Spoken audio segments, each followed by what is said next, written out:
Hello everyone, welcome to learning science. आज का हमारा टॉपिक है potential due to uniformly charge spherical shell. आज हम देखेंगे स्फेरिकल शेल के वजह से पोटेंशियल। तो यहाँ पर जो आंसर है वो दिया है, इसी चीज़ को हम कॉपी पर करते हैं। सबसे पहले हम एक स्फेरिकल शेल को कंसिडर करेंगे। एक फुटबॉल जैसा शेप है, ठीक है, जो कि अंदर से खाली है, उसी को हम शेल कहते हैं। और इसका सेंटर जो है वो ओ है। हमें जो है एक पॉइंट पी कंसिडर करना है जो कि स्फेयर के बाहर है, और ये जो डिस्टेंस ओ पी है वो एक्स के बराबर है, उसे भी हमें कंसिडर करना है। फिर उसके बाद जो है हमें एक रिंग कंसिडर करना है। ये जो स्फेयर है उसका छोटा सा हिस्सा हमें कंसिडर करना है जो कि रिंग के शेप में होगा, ठीक है। इस स्फेयर का छोटा सा हिस्सा ये वाला है जो कि रिंग के शेप में है, और ये जो रिंग का बिगिनिंग है उसके साथ हमें कनेक्ट करना है पॉइंट पी को। ये जो रिंग का आगे वाला हिस्सा है, ठीक है, और उसको हमें ए कंसिडर करना है। और ये जो रिंग का पीछे वाला हिस्सा है उसको हमें ओ के साथ कनेक्ट करना है, आगे वाले हिस्से को भी ओ के साथ कनेक्ट करना है। अब ये जो एंगल होगा ओ ए और ओ पी के बीच में वो जो है थीटा होगा, और ये जो बीच में एंगल है वो होगा d theta. R sine theta जो है वो इस रिंग का रेडियस है, और ये जो रिंग का मोटापा है यानी कि थिकनेस है वो आर डी थीटा होगा। यहाँ पर हम लिखते हैं जो भी हमने कंसिडर किया है। हमने एक स्फेयर को कंसिडर किया है जिसका रेडियस जो है वो कैपिटल आर है। तो ये जो लाइन है वो उसका रेडियस है, वो कैपिटल आर के बराबर होगा। और इस स्फेयर पे चार्ज जो है इसके सरफेस पे यूनिफॉर्मली डिस्ट्रीब्यूटेड होगा। सिग्मा जो है वो है इस स्फेयर का सरफेस चार्ज डेंसिटी, ठीक है। सिग्मा जो है स्फेयर का सरफेस चार्ज डेंसिटी है, और सिग्मा जो है वो कितना होगा, वो इक्वल होगा charge on the spherical shell. ये जो स्फेरिकल शेल है उस पे कितना चार्ज है डिवाइडेड बाय ये जो स्फेरिकल शेल है उसके सरफेस एरिया के। अब ये जो स्फेरिकल शेल है उस पे चार्ज हमें निकालना है, तो इसी फॉर्मूले का यूज करके निकालेंगे। जो चार्ज होगा स्फेरिकल शेल में वो इक्वल होगा सिग्मा इंटू सरफेस एरिया के। सिग्मा इंटू सरफेस एरिया का वैल्यू हम लिखेंगे। जो सरफेस एरिया का वैल्यू है वो बराबर होता है 4 पाई आर स्क्वायर। हमें पॉइंट पी पे पोटेंशियल निकालना है, ठीक है। और ये जो है वो है हमारा रिंग। इस रिंग की वजह से हम पहले पोटेंशियल निकालेंगे, फिर उसके बाद इस पूरे स्फेयर की वजह से हम पोटेंशियल निकालेंगे। तो हम इस रिंग का रेडियस हमने कंसिडर किया था। इस रिंग का रेडियस जो है वो आर साइन थीटा होता है, ये वाला है रेडियस, ठीक है। इस ट्राइंगल को हमें कंसिडर करना है, और ये जो परपेंडिकुलर है वो रेडियस है इस रिंग का। तो हम इस वाले फिगर को ड्रॉ करते हैं। कुछ ऐसा ट्राइंगल है, ठीक है। और यहाँ पर ये जो है हमारे स्फेरिकल शेल का रेडियस है, हाइपोटेनियस इसका, इस ट्राइंगल का। और हमें पता है कि जो साइन थीटा है, ये एंगल थीटा है, वो बराबर होता है परपेंडिकुलर का। हम यहाँ पे ट्राइंगल का नाम लिखेंगे ए बी सी। परपेंडिकुलर हमारा बी सी है, डिवाइडेड बाय हाइपोटेनियस के, हाइपोटेनियस हमारा ए सी है। तो बी सी जो है वो ए सी साइन थीटा के बराबर होता है। ए सी का वैल्यू है हमारा आर। ए सी जो है वो रेडियस है स्फेयर का, जो बी सी है वो आर साइन थीटा के बराबर आता है, और यही बी सी जो है हमारे रिंग का रेडियस है, ठीक है। तो जो रिंग का रेडियस है वो आर साइन थीटा के बराबर होगा। Thickness of ring is equal to r d theta. अब ये जो रिंग है उसका थिकनेस जो है, उसका जो मोटापा है वो आर डी थीटा के बराबर होगा, ठीक है। ये जो पोर्शन है वो उसका थिकनेस है। ये जो रिंग जितना मोटा होता है वही दिखाता है ये वाला पोर्शन। तो ये जो है इस रिंग का थिकनेस है, और उसके बाद यहाँ पर जो एंगल है वो है हमारा डी थीटा। तो इस रिंग का थिकनेस जो है हम कैसे निकालेंगे, हमारे पास एक फॉर्मूला होता है, डी थीटा जो है वो लेंथ यानी कि ये जो आर्क है डिवाइडेड बाय रेडियस के बराबर होता है, एल डिवाइडेड बाय आर के बराबर होता है। तो आर डी थीटा जो है वो एल के बराबर होगा और यही एल जो है वो थिकनेस है हमारे रिंग का। यहाँ पर रेडियस कैपिटल आर है तो कैपिटल आर आएगा, ठीक है। इस फिगर में हम क्लियरली देखेंगे तो हमें नजर आएगा कि ये जो हिस्सा है थिकनेस है रिंग का, जो कि ए से शुरू होता है फिर खत्म होता है नेक्स्ट वाले पर, वो है आर डी थीटा। नाउ हम जो है एरिया निकालेंगे रिंग का, जिसको हमने कंसिडर किया है। Area of the ring under consideration वो कितना होता है, सरकमफेरेंस इनटू थिकनेस के बराबर होता है।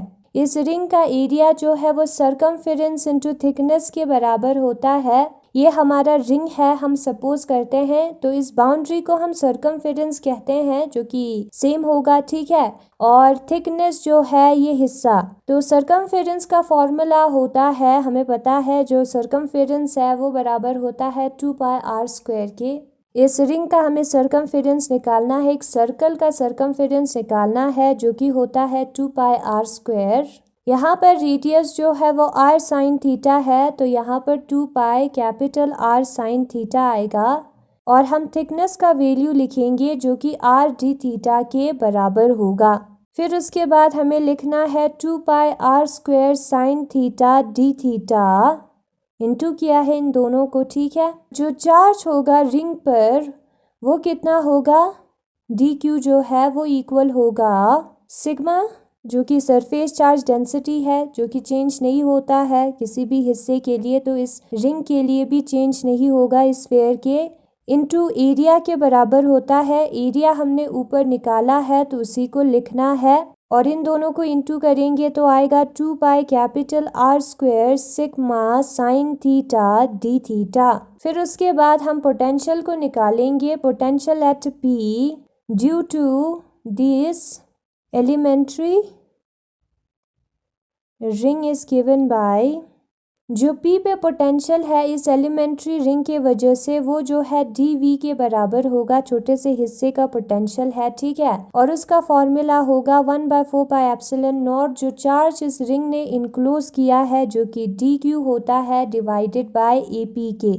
और AP जो है इस वाले डिस्टेंस को हम कहते हैं which is equal to 1/4 pi epsilon naught. dQ का वैल्यू हम पुट करेंगे जो कि कितना होता है 2 pi r square sigma sine theta d theta होता है डिवाइडेड बाय AP का वैल्यू हम पुट करेंगे। AP का वैल्यू हम निकालते हैं, तो AP का वैल्यू निकालने के लिए हमें क्या करना होगा, इस ट्राइंगल को कंसिडर करना होगा। AP जो है इस ट्राइंगल का हाइपोटेनस है, ठीक है। तो हाइपोटेनस का स्क्वायर जो है वो बेस का स्क्वायर प्लस परपेंडिकुलर के स्क्वायर के बराबर होता है, तो उसी को हम लिखेंगे। AP का स्क्वायर जो है वो कितना होगा, ये हमारा ट्राइंगल है, ठीक है। इसी फिगर को मैंने यहाँ पर ड्रॉ किया है और ये जो डिस्टेंस है वो x है और ये हमारा AP है। तो जो AP का स्क्वायर है वो कितना होगा, ये जो है वो m है, AM का स्क्वायर प्लस MP के स्क्वायर के बराबर होगा। OA का स्क्वायर जो है वो कितना होता है, इस ट्राइंगल को अगर हम कंसिडर करेंगे तो OM का स्क्वायर प्लस AM का स्क्वायर होगा, ये हाइपोटेनियस है, ठीक है, OA हमारा। और ये जो OA है वो इस स्फीयर का रेडियस है, तो R के बराबर होगा। R का square is equal to OM का स्क्वायर प्लस AM का स्क्वायर आएगा। ये जो OM है वो कितना होता है, AM का स्क्वायर जो है वो R का स्क्वायर माइनस OM के स्क्वायर के बराबर होता है। अब ये जो OM का स्क्वायर है वो कितना होगा, OM का स्क्वायर जो है वो बराबर होगा OP माइनस MP के। OP में से MP निकालेंगे तो हमें OM मिलेगा, ठीक है। तो R का square minus OP minus MP हम लिखेंगे का होल स्क्वायर है, तो उस पर फॉर्मूला अप्लाई करेंगे, OP square plus MP square minus 2 OP MP फिर माइनस से इनटू करेंगे तो OP नेगेटिव बन जाएगा, MP नेगेटिव बन जाएगा और जो माइनस है वो प्लस बन जाएगा। अब यहाँ पर जो AP का स्क्वायर है वो R का स्क्वायर माइनस OP का स्क्वायर माइनस MP का स्क्वायर प्लस 2OP MP आएगा। ठीक है, AM का स्क्वायर हमने लिखा है प्लस MP का स्क्वायर, AP में हमने AM के स्क्वायर का फॉर्मूला पुट किया है। यहाँ पर MP का स्क्वायर जो है वो एक प्लस में दूसरा नेगेटिव में प्रेजेंट है तो कैंसिल हो जाएगा। तो हमें क्या मिलेगा, R square minus OP square plus 2OP MP मिलेगा। ठीक है, और यहाँ पर ये जो डिस्टेंस OP है वो x स्क्वायर के बराबर होता है प्लस 2, ये जो डिस्टेंस OP है वो x होगा और MP जो है वो हमें लिखना है। जो MP डिस्टेंस है वो कितना होता है, OP माइनस OM के बराबर होता है। OP हमारा x है और OM जो है हम यहाँ पर निकालेंगे। ये जो एंगल है वो थीटा है, OM बेस है। तो एक ऐसा फॉर्मूला हम यूज़ करेंगे जहाँ पर बेस आता हो और हाइपोटेनस आता हो। कोस थीटा में बेस और हाइपोटेनस आता है। कोस थीटा जो है वो बेस अपॉन हाइपोटेनस के बराबर होता है और OA जो है यहाँ पर R है हमें पता है, तो OM जो है वो R कोस थीटा के बराबर होगा। OM के जगह पर हम R कोस थीटा पुट करेंगे। तो MP का वैल्यू हमें मिल गया, उसको हमें पुट करना है 2x, फिर हमें ब्रैकेट का यूज़ करना है x minus R cos theta हमें मिलेगा, which is equal to R का स्क्वायर माइनस x का स्क्वायर प्लस 2x का square minus 2x R cos theta. R का स्क्वायर दो में से एक निकालेंगे तो x का स्क्वायर आएगा minus 2x R cos theta जो है वो हमें मिलेगा, वो हमारा AP का स्क्वायर है। ठीक है, और हम सपोज करते हैं ये जो है t के बराबर है, ये जो टर्म है। नाउ हमें जो है डिफरेंशिएट करना है इसी t को विथ रिस्पेक्ट टू थीटा। ठीक है, तो हम डायरेक्ट डिफरेंशिएशन करेंगे। dt जो है यहाँ पर बराबर आएगा r और x स्क्वायर का differentiation with respect to theta नहीं होगा, माइनस 2rx जो है वो बाहर निकलेगा। कोस थीटा का डिफरेंशिएशन होता है माइनस साइन थीटा। ठीक है, बाकी कांस्टेंट है तो बाहर निकला है, d थीटा साथ में आएगा। ठीक है, विथ रिस्पेक्ट टू थीटा हमने डिफरेंशिएट किया है तो यहाँ पर माइनस इंटू माइनस प्लस होता है 2rx sign theta d theta हमें मिलेगा। और यहाँ पर ये जो 2rx है उसको हमें डिवाइड में लिखना है, साइन थीटा डी थीटा जो है वो dt डिवाइडेड बाय 2rx के बराबर होगा। और ये जो टर्म है उसका वैल्यू हमें पुट करना है और ये जो टर्म है उसका वैल्यू हमें पुट करना है कौन से वाले इक्वेशन में, इक्वेशन नंबर फर्स्ट में। तो लिखते हैं put the values of AP and sine theta d theta in equation number first we get. हमें AP का वैल्यू पुट करना है यहाँ पर, ठीक है, जो कि ये वाला है जो कि t के बराबर है, और साइन थीटा डी थीटा का वैल्यू यहाँ पर पुट करना है। तो करते हैं पुट।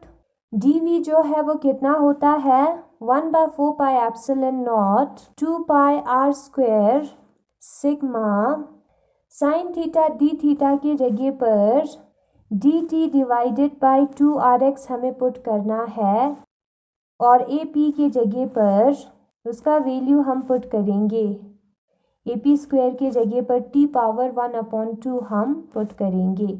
AP का स्क्वायर जो है वो t के बराबर है तो AP जो है वो बराबर होगा t पावर 1/2 के। ठीक है, ये हमारा dv है। ये 2 और 2 कैंसिल हो जाएगा, r और r कैंसिल हो जाएगा, तो हमें क्या मिलेगा 1/4 pi epsilon not pi r sigma divided bye x, कौन सा टर्म बचता है, into dt divided by t power 1/2। और ये हमारा इक्वेशन नंबर सेकंड है। ठीक है, उसके बाद हमें क्या करना है, जो थीटा है हमारा वो 0 से लेके पाई तक चेंज होता है, तो t के वैल्यू में हमें थीटा की जगह पर 0 पुट करना है सबसे पहले। तो कितना आता है टी में कोस थीटा वाला वैल्यू है, उधर हमें कोस ऑफ 0 डिग्री पुट करना है और कोस ऑफ 0 डिग्री जो है वो 1 होता है। तो यहाँ पर टर्म आएगा r square plus x square minus 2rx, जो कि a square plus b square minus 2ab के बराबर होता है। तो a माइनस बी का होल स्क्वायर का फॉर्मूला हम यहाँ पर अप्लाई करेंगे और उसी तरीके से थीटा के जगह पर हमें पाई पुट करना है। तब t जो है वो हमारा कितना होगा, r square plus x square plus 2rx cos of pi के बराबर होगा और वो हमारा बराबर कोस पाई जो है वो हमारा -1 के बराबर होता है। तो आता है r square plus x square minus 2rx into -1, जो कि प्लस 2rx बन जाएगा। तो ये जो है वो हमारा a प्लस बी का होल स्क्वायर का फॉर्मूला है।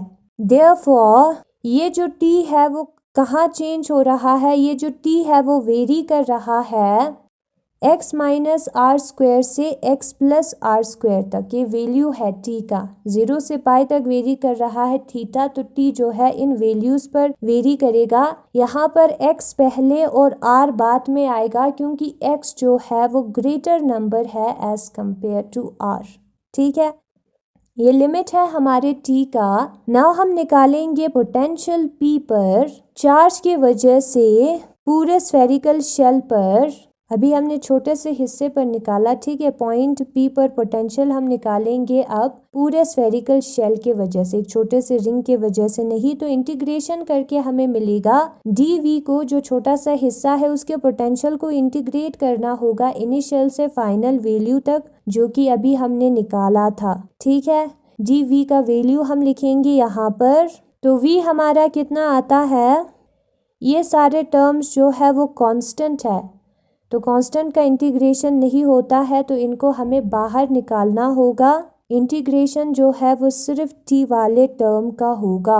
तो यहाँ पर इंटीग्रेशन के अंदर बचेगा dt divided by t power 1/2। Now ये जो t पावर 1/2 डिवाइड में है उसको ऊपर लेकर जाएंगे तो माइनस बन जाता है, उसका साइन चेंज होता है। तो उसी को हम करते हैं।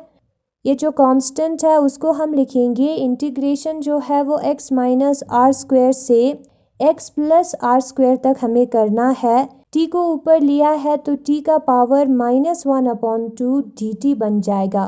ठीक है, अब इसका इंटीग्रेशन जो है फॉर्मूला x पावर n वाला फॉर्मूला लगेगा, जो कि x power n+1 divided by n+1 होता है। यहाँ पर t पावर 1/2 का इंटीग्रेशन जो है t पावर 1/2 -1/2 है, +1 डिवाइडेड बाय -1/2 +1 होता है। यहाँ पर 2 से इंटू करेंगे तो +2 डिवाइडेड बाय 2 आएगा और यहाँ पर भी वही सेम आएगा। ठीक है, -1 +2, 2 से इंटू किया है डिवाइडेड बाय 2। ये कैसे आता है, -1/2 +1 का मतलब होता है 1 डिवाइडेड बाय 1 होगा, 1 इंटू 1 होता है 1, 2 इंटू 1 होता है 2 डिवाइडेड बाय 2 1 ज़ा 2। तो ये वाला टर्म आता है। ठीक है, दो में से एक निकालेंगे तो एक बचेगा, तो t power 1/2 divided by t power 1/2 आएगा। नाउ अगर हम इस 1/2 को ऊपर लेकर जाएंगे, इंटू करेंगे तो ये रेसिप्रोकल होगा, 2 डिवाइडेड बाय 1 बन जाएगा। तो 2t पावर 1/2 जो है वो हमारा क्या है, वो हमारा जो है आंसर है इंटीग्रेशन का। इंटीग्रेट करके हमें उतना आंसर मिलता है, तो उसको हम लिखेंगे ब्रैकेट के अंदर t पावर -1/2 के जगह पे 2t पावर 1/2 हम लिखेंगे और यहाँ पर इनिशियल और फाइनल वैल्यूज़ को हमें लिखना है।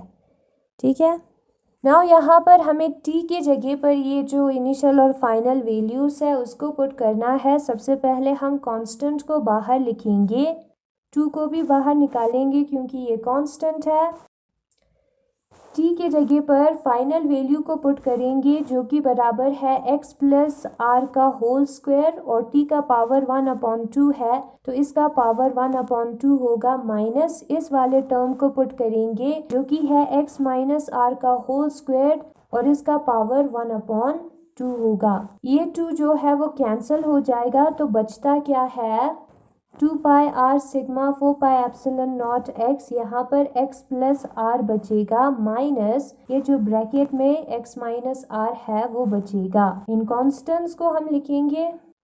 इसको लिखने के बाद हमें क्या करना है, x प्लस आर लिखना है, माइनस से इंटू करेंगे तो minus x, minus into minus होगा प्लस आर, ये दोनों हो जाएगा कैंसिल।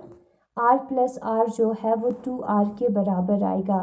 तो 2 pi r sigma divided by 4 pi epsilon naught x और ब्रैकेट के अंदर हम 2r लिखेंगे। 2 2 जा होता है 4, पाई को हम लिखेंगे r और r होता है r का स्क्वायर और सिग्मा आएगा divided by 4 pi epsilon naught x. अब ये जो टर्म है 4 पाई सिग्मा r स्क्वायर वो जो है q के बराबर होता है, तो q लिखेंगे divided by 4 pi epsilon naught x और ये हमारा है इक्वेशन नंबर 3। यहाँ पर 4 पाई एप्सिलॉन, ये जो 4 पाई सिग्मा r का स्क्वायर है वो q के बराबर है, तो उसी को हमने यहाँ पर लिखा है। तो वही चीज़ यहाँ पर लिखा है, हमें जो है एक थिन स्फेरिकल शेल को कंसिडर करना है जिसका रेडियस कैपिटल R है और चार्ज जो है यहाँ पर यूनिफॉर्मली डिस्ट्रीब्यूटेड होगा और इस शेल के सरफेस पर, ठीक है, चार्ज यूनिफॉर्मली डिस्ट्रीब्यूटेड होगा और सिग्मा जो है इस शेल का सरफेस चार्ज डेंसिटी है। तो ये जो चार्ज है वो इतना होता है, हमें जो है एक पॉइंट P को कंसिडर करना है जो कि O से डिस्टेंस x पर प्रेजेंट है स्फेरिकल शेल के, और यहाँ पर हमें जो है पोटेंशियल निकालना है। तो हमें जो है एक छोटा सा हिस्सा लेना होगा इस शेल का जो कि रिंग के फॉर्म में होगा, ये है छोटा सा हिस्सा इस शेल का जो कि रिंग के फॉर्म में है और उसका रेडियस जो है वो r साइन थीटा के बराबर है और इस रिंग का जो थिकनेस है वो r d थीटा है। अब ये जो रिंग है उसका एरिया कितना होगा, वो बराबर होगा सरकमफेरेंस, इसके बॉर्डर को कहते हैं, इनटू थिकनेस के, ठीक है। जो सर्कल का सरकमफेरेंस है वो 2 पाई r होता है, यहाँ पर रेडियस r साइन थीटा है तो r साइन थीटा लिखेंगे, थिकनेस हमने निकाला था उसके वैल्यू को लिखेंगे, दोनों को इंटू करेंगे तो इतना आएगा, ठीक है। नाउ हम जो है इस रिंग पर चार्ज निकालते हैं dq जो कि इस रिंग के area into surface charge density के बराबर होगा। इस रिंग का एरिया अभी हमने निकाला था उसको लिखेंगे इनटू सिग्मा हम लिखेंगे जो कि सरफेस चार्ज डेंसिटी है जो कि इतना आएगा। तो जो पोटेंशियल होगा इस एलिमेंट्री रिंग के वजह से पॉइंट P पर उसको हम निकालेंगे फॉर्मूला का यूज करके, तो वो बराबर आता है इस पॉइंट पर जो पोटेंशियल है वो बराबर आता है 1/4 pi epsilon naught dq upon AP के। अब यहाँ पर 1/4 पाई एप्सिलॉन नॉट हम लिखेंगे, dq के जगह पर उस चार्ज का वैल्यू हम लिखेंगे, ठीक है, इस चार्ज का वैल्यू हमने लिखा, डिवाइडेड बाय AP हम लिखेंगे। AP जो है वो r square plus x square minus 2rx cos theta आता है, वो t के बराबर है हम सपोज करते हैं। इसको हम डिफ्रेंशिएट करेंगे विद रिस्पेक्ट टू थीटा तो इतना आएगा और इसी टर्म का यूज करके हमें क्या निकालना है, साइन थीटा d थीटा निकालना है जो कि dt अपॉन 2rx के बराबर आएगा। फिर उसके बाद AP का वैल्यू जो कि t पावर 1/2 और साइन थीटा d थीटा का वैल्यू हमें इक्वेशन नंबर 1 में पुट करना है। पुट किया है हमने इक्वेशन नंबर 1 में, वैल्यूज को पुट करने के बाद हमें पोटेंशियल जो है वो इतना मिलेगा, ठीक है, यह हमारा पोटेंशियल है। ये हमारा जो एंगल थीटा है वो 0 से लेकर पाई तक वेरी करता है, ये रेंज है हमारे एंगल थीटा का 0 से लेकर पाई तक। जो इक्वेशन नंबर 1 है वहाँ पर हम थीटा के जगह पर 0 और थीटा के जगह पर पाई पुट करेंगे और जितना आंसर आता है उसको हम लिखेंगे। तो ये जो टर्म है वो x माइनस आर स्क्वायर के बराबर आता है और जब हम थीटा के जगह पर पाई पुट करते हैं तो हमें x प्लस आर का होल स्क्वायर मिलता है। तो इनिशियल और फाइनल वैल्यू हमें टी का मिला है, ठीक है, एक्स माइनस आर का होल स्क्वायर और एक्स प्लस आर का होल स्क्वायर, इन वैल्यूज को पुट करके हमें टोटल पोटेंशियल निकालना है पॉइंट पी पर। जो टोटल पोटेंशियल है उसको हम निकालेंगे वैल्यूज को पुट करके, तो इतना आएगा। फिर उसके बाद हमें इनिशियल और फाइनल वैल्यूज को टी के जगह पर पुट करना है, और जो कैंसिल होता है, कैंसिल होने के बाद इतना आएगा, और ये जो है क्यू के बराबर होता है, हमने पहले किया है, तो ये हमारा आंसर है। इससे हमें ये पता चलता है कि जो एक स्फेरिकल शेल है जो कि यूनिफॉर्मली चार्ज है, उसकी वजह से पोटेंशियल किसी पॉइंट पर जो कि डिस्टेंस एक्स पर प्रेजेंट है, वो कैसे बिहेव करता है, एक पॉइंट चार्ज क्यू की वजह से जो चार्ज होता है उसकी तरह बिहेव करता है जो कि डिस्टेंस एक्स पर है, ठीक है। एक पॉइंट चार्ज की तरह बिहेव करता है, स्फेरिकल शेल की तरह नहीं जिसका चार्ज क्यू है। इसका मतलब है कि उसका जो टोटल चार्ज है वो उसके सेंटर पर कंसंट्रेटेड है, सेंटर पे जमा हुआ है, वैसे बिहेव करता है। अब यहाँ पर जो थीटा का वैल्यू है वो 0 से लेकर पाई तक था, वो क्यों था? सपोज ये हमारा स्फेयर है, ओके, और ये जो है उसका सेंटर है, और ये जो है उसका एंगल है, एंगल थीटा। तो इस पे हम छोटा सा रिंग कंसिडर करेंगे, ये एक छोटा सा हिस्सा है हमारे स्फेयर का, और ये जो रिंग है वो यहाँ पर होगा, एंड जब हमारा एंगल थीटा जो है वो 90 डिग्री के बराबर होगा, तब ये जो रिंग है, छोटा सा बैंड है हमारा, वो यहाँ पर प्रेजेंट होगा। तो ये जो एंगल है 0 से लेकर 90 तक, ये इस पूरे वाले एरिया को कवर करेगा, ठीक है, स्फेयर के। अब 90 से ज़्यादा होगा एंगल, तो इस वाले रीजन को कवर करेगा, तो इस वाले रीजन को भी पूरा कवर कर लिया है जब हम एंगल यहाँ तक पहुँचते हैं, और 180 होता है तब इस वाले रीजन को वो कवर करेगा, ठीक है, ये रिंग, और उसने पूरा कवर कर लिया होगा जब 180 बन जाएगा। ये जो रिंग है वो पूरा कंप्लीट एक स्फेयर बन जाएगा जब हमारा एंगल 0 से पाई तक पहुंचेगा, और इसीलिए हमने थीटा का रेंज 0 से लेकर पाई तक यूज किया है, क्योंकि हमने सिर्फ स्फेयर को कंसिडर करना है। अब यहाँ पर x माइनस आर इसलिए लिखा है क्योंकि x जो है वो ग्रेटर है r से, तो हमें लिखना होता है x माइनस आर, क्योंकि वो एक पॉजिटिव नंबर देगा और हमें आंसर जो है वो आसानी से मिलेगा। पॉइंट जब बाहर होता है तब x जो है वो ग्रेटर होता है r से, पॉइंट जब अंदर होता है तब हम r माइनस एक्स लिखते हैं, जो कि दूसरा कंडीशन है, जो कि हम दूसरे वाले वीडियो में करेंगे, ठीक है। तो यही है आज का टॉपिक।